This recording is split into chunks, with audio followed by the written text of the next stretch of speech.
السلام عليكم ورحمة الله وبركاته. الحمد لله رب العالمين والصلاة والسلام على سيد المرسلين وعلى آله وأصحابه أجمعين أما بعد. بسم الله الرحمن الرحيم. قل يا عبادي الذين أسرفوا على أنفسهم لا تقنطوا من رحمة الله. صدق الله العظيم.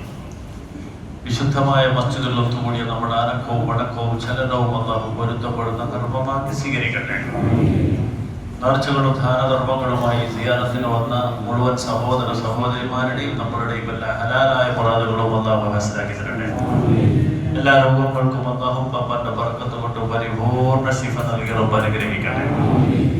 പ്രിയപ്പെട്ട സഹോദരങ്ങളെ, നേർച്ചയുടെ ഭാഗമായി ജുമുഅക്ക് ശേഷം പ്രത്യേകം ദിക്റും ദുആയൊക്കെ നടത്താനുള്ളത് കൊണ്ട് ഇന്ന് ഞാൻ പ്രഭാഷണം ദീർഘിപ്പിക്കുന്നില്ല, അവസാനിപ്പിക്കാനാണ് ആഗ്രഹിക്കുന്നത്.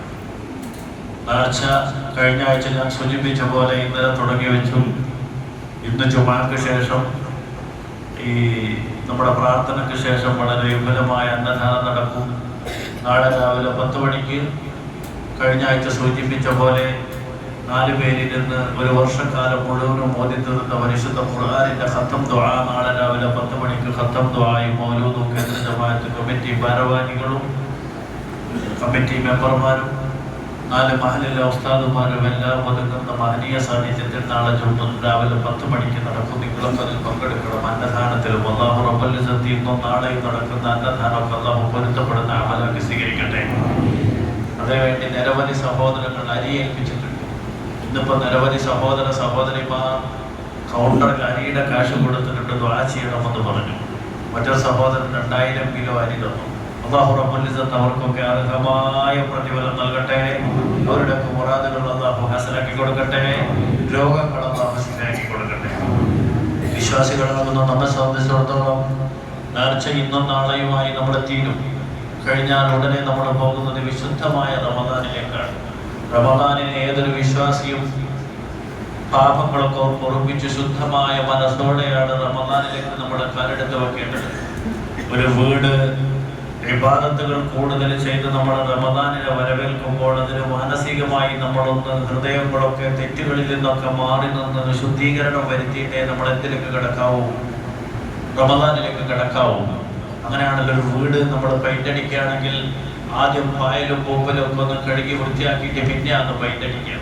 ഇതുപോലെ കഴിഞ്ഞ 11 മാസക്കാലം ചെയ്തു പോയ തെറ്റുകുറ്റങ്ങളിൽ നിന്നൊക്കെ മാറി നിന്ന് മനസ്സൊന്ന് ശുദ്ധമാക്കിയിട്ട് വേണം റമദാനിലേക്ക് കിടക്കാൻ. അല്ലാഹു നമുക്ക് തൗഫീഖ് നൽകട്ടെ. അതിനാണ് പരിശുദ്ധ ഖുർആൻ നമ്മളോട് പ്രതീക്ഷയോടെ പറയുന്നത്, യാ ഇബാദിയല്ലദീന അസ്റഫു അലാ അൻഫുസിഹിം. ജീവിതത്തിൽ നിങ്ങൾ മദ്യപിച്ച് കാണും, മയക്കുമരുന്ന് ഉപയോഗിച്ച് കാണും, ചതികൾ ചെയ്ത് കാണും, കളവ് പറഞ്ഞു കാണും. അങ്ങനെയുള്ള തെറ്റുകുറ്റങ്ങളൊക്കെ നിങ്ങളുടെ അടുത്തുനിന്ന് വന്നു പോയാലും നിങ്ങൾ അല്ലാഹു റബ്ബുൽ ഇസ്സത്ത് ദയാലുവാണ്, എല്ലാം പൊറുക്കുന്ന രാജാതിരാജനാണ് നിങ്ങളുടെ റബ്ബ്. അതുകൊണ്ട് പ്രതീക്ഷ നഷ്ടപ്പെടാതെ, ഒരിക്കലും പ്രതീക്ഷ നഷ്ടപ്പെടാതെ, ഞാൻ ഒരുപാട് തെറ്റുകുറ്റങ്ങളിൽ ചെയ്ത് ജീവിച്ചവനാണ്, ഞാൻ വളരെ മോശക്കാരനാണ്, ഞാൻ ഇനി റമദാനിന് വേണ്ടി ഒരുങ്ങിയിട്ട് അസ്തഗ്ഫിറുല്ലാഹ് എന്ന് പറഞ്ഞ് കാര്യമുണ്ടോ, അങ്ങനെ ഒന്നും ചിന്തിക്കരുത്. അല്ലാഹു ദയാലുവാണ്. അപ്പൊ കഴിഞ്ഞ കാലഘട്ടത്തിൽ നിങ്ങളുടെയൊക്കെ അടുത്തുനിന്ന് എന്ത് പാപങ്ങളും തെറ്റുകുറ്റങ്ങളും വന്നുപോയാലും അല്ലാഹ് തന്നെ പറയുന്നു, ഇന്നല്ലാഹ യഗ്ഫിറു ദുനൂബ ജമീഅ. സർവശക്തരെല്ലാം പൊറുക്കുന്നവനാണ്. അതുകൊണ്ട് നിങ്ങളൊക്കെ പാപമോചനത്തിന് വേണ്ടി നന്നായി അല്ലാഹുവോട് ദുആ ചെയ്ത് ശുദ്ധമായ മനസ്സോടെയാണ് റമദാനിലേക്ക് കാലെടുത്ത് വെക്കേണ്ടത്. റമദാനിൽ നമ്മൾ മോശക്കാരനായാൽ പ്രവാചകൻ പറയുന്ന അനബരീഉം മിമ്മൻ ഖസമഹു ശഹ്റ റമദാൻ. പരിശുദ്ധ റമദാൻ ഏതൊരാളോടാണോ പിണങ്ങിയത്, റമദാൻ ഒരാളോട് പിണങ്ങിയാൽ അവന്റെ ഉത്തരവാദിത്തത്തിൽ നിന്ന് ഞാൻ ഒഴിവായിരിക്കുന്നു എന്ന് ഹബീബായ നബി മുഹമ്മദ് മുസ്തഫ സല്ലല്ലാഹു അലൈഹി വസല്ലം. നാളെ പുണ്യനബിയുടെ ശഫാഅത്ത് കിട്ടാതെ നിർഭാഗ്യവാന്മാരായി നമ്മൾ പ്രയാസപ്പെടുന്ന സാഹചര്യത്തിലേക്ക് നമ്മൾ എത്തിപ്പെടും. റമദാൻ പിണങ്ങിയാൽ റമദാൻ അല്ലാഹു നമുക്ക് അനുകൂലമാക്കി തരട്ടെ. അതുകൊണ്ട് റമദാൻ അടുത്ത ഈ ദിവസം നമ്മൾ നോമ്പുകാരാണ്. നിങ്ങളൊക്കെ വരുമ്പോ റമദാനിനെ വരവേൽക്കാൻ വേണ്ടി നിങ്ങളൊക്കെ പാപങ്ങളൊക്കെ പൊറുപ്പിച്ച് ഇസ്തിഗ്ഫാർ കൂടുതൽ ചെയ്തു വേണം നിങ്ങൾ മുന്നോട്ട് പോവാൻ. അസ്തഗ്ഫിറുല്ലാഹൽ അദീം, അസ്തഗ്ഫിറുല്ലാഹൽ അദീം എന്ന് ധാരാളം തവണ നിങ്ങൾ ചൊല്ലിയിരിക്കണം. അല്ലാഹു റബ്ബുൽ ഇസ്സത്ത് ചൊല്ലി പാപങ്ങളൊക്കെ ഉറപ്പിച്ച് പരിശുദ്ധ റമദാനിലേക്ക് കടക്കാൻ അല്ലാഹു നമുക്ക് തൗഫീഖ് നൽകട്ടെ. മഹാനായ ഇമാം അഹ്മദ് ബിൻ ഹംബൽ റളിയല്ലാഹു അൻഹു, ആ മഹാനുഭാവൻ കൂഫയിൽ നിന്നൊരിക്കൽ ബഗ്ദാദിൽ വന്നു. ബഗ്ദാദിൽ വന്നപ്പോ കിടക്കാൻ പള്ളിയിൽ സ്ഥലം ചോദിച്ചപ്പോൾ സ്ഥലം കൊടുത്തില്ല ഇമാം അഹ്മദ് ബിൻ ഹംബൽ റളിയല്ലാഹു അൻഹുവിന്. അപ്പോൾ അവിടെ പള്ളിയിൽ നിസ്കരിക്കാൻ വരുന്നൊരു റൊട്ടി കച്ചവടക്കാരുണ്ട്.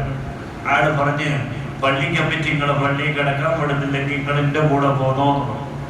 ആ റൊട്ടി കച്ചവടക്കാരൻ ഇമാം അഹ്മദ് ബിൻ ഹംബൽ റളിയല്ലാഹു അൻഹുവിനെ തന്റെ വീട്ടിലേക്ക് രാത്രി കിടക്കാൻ വേണ്ടി ഒരിടം കൊടുക്കാൻ കൊണ്ടുപോയി. അദ്ദേഹം അവിടെ കിടക്കാൻ ഒരിടം കൊടുത്ത് കൂഫയിൽ നിന്ന് ബഗ്ദാദിലെത്തിയ ഇമാം അഹ്മദ് ബിൻ ഹംബൽ റളിയല്ലാഹു അൻഹു അദ്ദേഹത്തിന്റെ വീട്ടിൽ പോയപ്പോ ഇയാള് രാത്രി റൊട്ടി ഉണ്ടാക്കാനുള്ള മാവ് ഇങ്ങനെ കുഴച്ചുകൊണ്ടിരിക്കുകയാണ്. അപ്പോഴൊക്കെ പറയും അസ്തഗ്ഫിറുല്ലാഹ് അൽ-അദീം അസ്തഗ്ഫിറുല്ലാഹ് അൽ-അദീം ഇങ്ങനെ പറഞ്ഞുകൊണ്ട് അയാൾ റൊട്ടിയുടെ മാവ് കുഴക്കുന്നത്.